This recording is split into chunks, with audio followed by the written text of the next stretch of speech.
नवरंगपुर जिला पापड़ाहांडी शहीद मीनार ठारे शहीद स्मृति दिवस पालन करा 1942 मसीहा अगस्ट 24 रे देश ପାଇଁ बलिदान देथिबा नवरंगपुर जिलार स्वाधीनता संग्रामी उद्देश्य पालित करा मुख्य अतिथि ओडिशा सरकार गणशिक्षा मंत्री नित्यानंद गंड जोगदे पापड़ाहांडी माटी को गौरवर माटी बोली कहवा जो मैंने देश ପାଇଁ शहीद होइचंते तांको ପାଇଁ जयगान करबा दरकार बोली कहिथिले।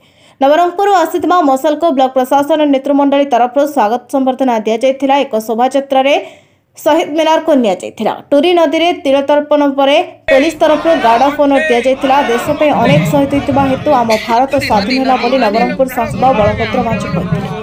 कार्यक्रम सभापति जिलापाल शुभंकर महापात्र जोगदे जेते दिन पर्यंत टूरी नदी प्रभावित होथिबो सेते दिन पर्यंत 1942 मसीहा अगस्ट मासरे जो माने शहीद होइचंते सेमानक बलिदान सब दान पाई मन रहबो बोली कहिसंती।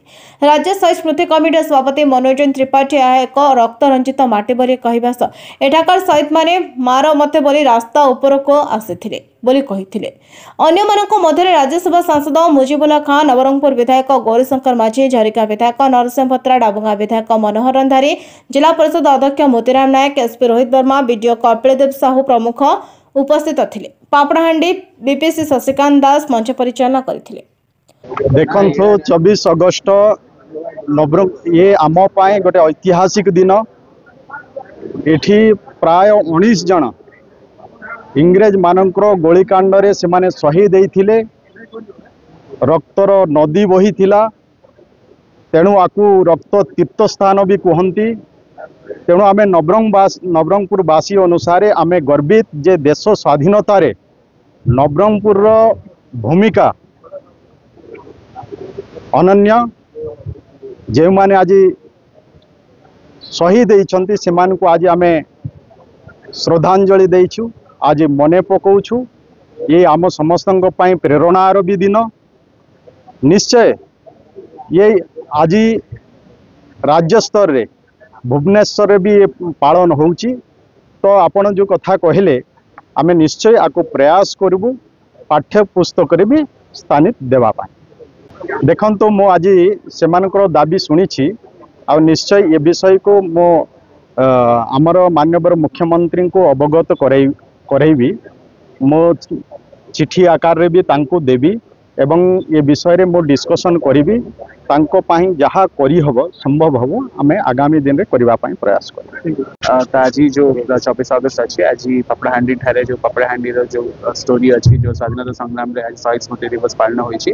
एठारे ओडिशा सरकार माननीय मंत्री, माननीय विधायकगण, माननीय सांसद, राज्यसभा और लोकसभा अन्य वरेण्य अतिथि सब योगदान करथिले।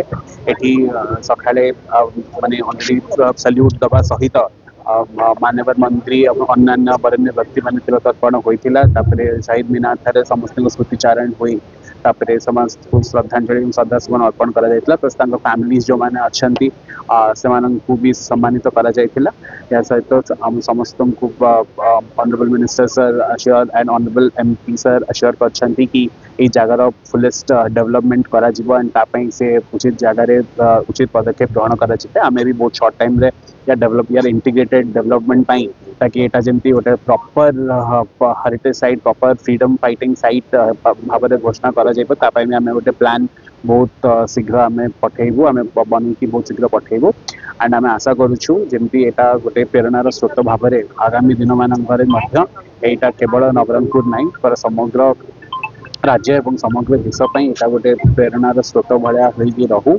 एंड ये जोड़ा आम शहीद स्मृति दिवस होची आम सब थर पालन करूँ। एंड आम समस्ते आमर जो शहीद मैंने अच्छा जो मैंने ये निज जीवन बलिदान देते सब अमर हूँ।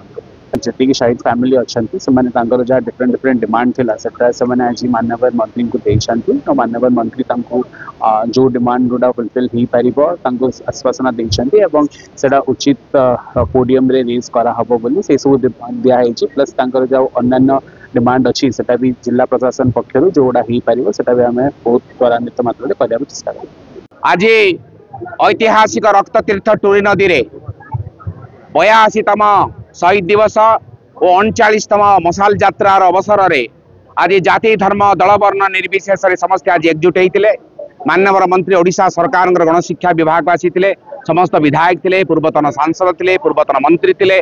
आज अति उत्साहित भाव में कार्यक्रम पालन होती आमर शहीद स्मृति कमिटी संसद तरफ आम विभिन्न दाबी आज उपस्थापन करूँ जो आज ये टॉयलेट व्यवस्था ही नहीं एत जन संख्यार शहीद संग्राम परिवार और पब्लिक आसुँच तेणु टॉयलेट दाबी करूँ गोटे विराट बड़ फलक जिते सब स्वाधीनता संग्रामी शहीद अच्छा से नाम लिपिबद्ध करने आम दाबी करूँ आज मंत्री महोदय घोषणा करती नुहे नवरंगपुर जेल को एक जातीय स्मारकी करने आम दाबी कर आसुचु एवं आमर पूर्ण विश्वास अच्छी गोटे इतिहास संरक्षित करने सरकार पदक्षेप नेबे एवं एठारे जो आपण माने टेंट मराई देखुवे आगे गोटे स्थायी किभली भाव में गोटे मंच हो पार आम दाबी करूँ एवं कुटुंब योजना जो आरंभ करिसेंती शहीद संग्रामी परिवार लागू करने अनुरोध करूँ एवं दायद मान गाड़ी पास आम आज अनुरोध कर नवरंगपुर देवी प्रसाद का रिपोर्ट नायावती टीवी।